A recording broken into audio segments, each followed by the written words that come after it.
Whether you're just starting out or operating an existing business, it definitely helps to have a mentor whom you can consult and pose questions to. So this week on Shop Talk, we'll get tips on how to find a business mentor who will guide you every step of the way.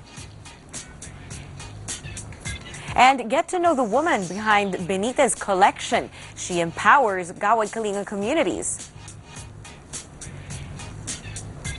Then learn how young entrepreneurs can thrive and succeed as we talk to the president of the Women's Business Council of the Philippines. The owners of Fashion Art, a store that supports artists around the metro, will also be on the show, as well as a certified culinarian who jump-started his career as an executive at just 18 years old. You definitely don't want to miss that, so stay tuned as we engage in some Shop Talk. I'm Ria Tanwat Cotrillo.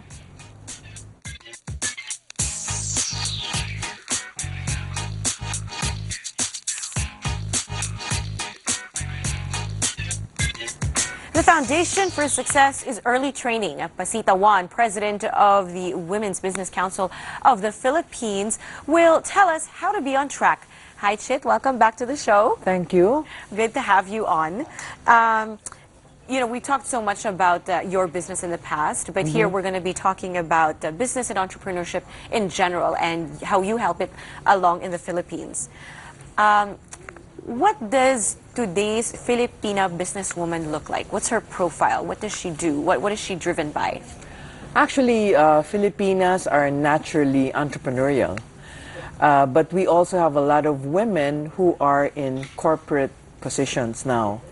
I think Filipinas are, they don't mind going into what they call male-dominated industries or male domains, like coffee for one, or even the automobiles. You have now corporate executives that are in top positions in usually male-dominated industries. But for entrepreneurs, I think the Filipina always likes to balance things, like everybody wants to sell something.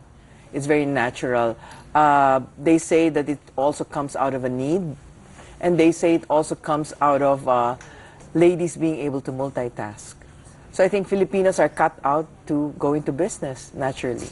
Do you think sometimes, and I've heard people say that sometimes women do make better entrepreneurs than men? Well, one thing we know globally, the statistics show that women, they reinvest in the home. They reinvest in children's education. They reinvest in household, expenses. Whereas they say, it's not from me, where they say men only bring home 40% of the income, women bring home as much as 70%.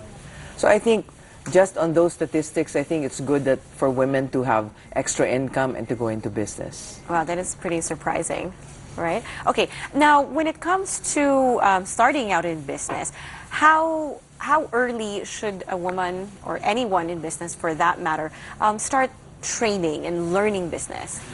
Well, speaking from experience, we were exposed to business early on in life. So I was in grade school and I wouldn't be shy selling stuff, or probably convincing someone to buy chocolates or roses or what have you. So I think you mentor them while they're young. You teach them that it's not nakakahiya, it's not embarrassing to try and sell something or to go into a little business.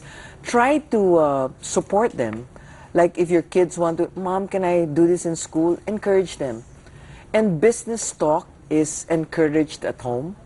It's not like they need extra money or you're not giving them enough allowance. But I think mentoring the young, starting them young, is really one of the keys to success later on in life. Do you think business and entrepreneurship are the sorts of things that should be incorporated into the curriculum, say maybe in late grade school or high school? I believe some colleges already have courses in entrepreneurship. And I think for anybody, even if the course is not entrepreneurship, you must take at least some basic accounting because anybody will need that. So, and some even take some business law. So Just to be sure they don't get gypped in the process. just reading simple obligations, I mean contracts and agreements, I think that's also very important for business. Okay. What are the strengths of the Filipina that they can hone, or for that matter, what are the weaknesses that they need to strengthen in order to be successful in business? I think the Filipina, if we must show a better Filipina globally, we must show the Filipinas who do well in business, who do well in the arts, who do well in many other industries. And so I think the Filipina is gifted with, one, the natural, language ability. Number two is she's also persevering. But I think that's with women in general, not just Filipinas. Yeah. No? But Filipinas have that extra push because we know that whether you're urban or rural, you want to do something with your hands in your spare time. And women will not find it an excuse that they're bringing up children. They will find those pockets of, or windows of a few hours each day to do something that can earn them extra income. Okay, your organization, the Women's Business Council of the Philippines, obviously is very passionate about women in business. How exactly do you help them? Well, actually, every other year we have what we call a business summit, and it's done in, it's March. March is coming, and March is Women's Month.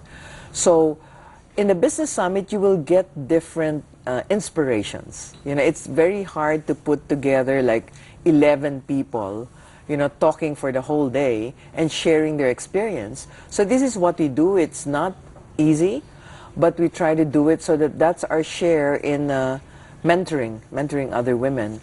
So we put together the pool of speakers from scientists to entrepreneurs to corporate people. And then, you network and you get to meet a lot of other women who are just as excited as you are. How important is mentoring if you are going to be in business? It's always good to have like a model, a role model. And then second is to have someone that you can talk to for just some advice. So mentoring is very important in that you don't think everything you read in the books is already, that's it, I think you must look up to a mentor, and you don't look for a mentor. You don't, let's say, I'm going to look for a mentor tomorrow.